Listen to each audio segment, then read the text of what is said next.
ఇప్పుడే అందిన తాజా వార్త. ఫ్లాష్ మ్యాన్ చచ్చిపోయాడని మన అందరం చాలా సంబరాలు చేసుకున్నాం. కానీ ఇప్పుడు ఇదిగో ఈ ఫోటోలో కనిపిస్తున్న వ్యక్తి, ఇతను చాలా డేంజర్గా ఉన్నాడు. ఫ్లాష్ మ్యాన్ కొడితే కొంచెం కొంచెం నిప్పుగా ఉండేది, కానీ ఇతను కొడితే నెత్తురు బేదలు అవుతున్నాయి. నెత్తురు కక్కుతుంది బయటికి.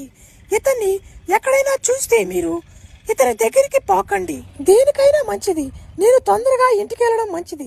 ఎందుకంటే పోయినసారిలాగా ఫ్లాష్ మ్యాన్ తడితే కొంచెం నేను తట్టుకోగలిగాను, కానీ ఇతను తడితే నేను తట్టుకోలేను. నేను ఫ్లాష్ మ్యాన్ తట్టంగానే నన్ను మీరు అందరూ హీరో అనుకున్నారా? అవన్నీ దెంగవు. నేను ఫ్లాష్ మ్యాన్ కూడా దెంగేవాడిని. ఓన్నే తట్టానంటే మిమ్మల్ని ఎడ తట్టాను చూసుకోండి. దేనికైనా జాగ్రత్తగా ఉండండి. నా కాడ గులాబ్ జాములు గడగడలాడిపోతాయి నా దెబ్బకి. మిగల్చను ఒక్కడిని కూడా మిగల్చను. ఈ ఊర్లో జనాలందరినీ కొట్టి గుట్టగా పడిదింగా ముసిల్దాని వదిలేదేలే.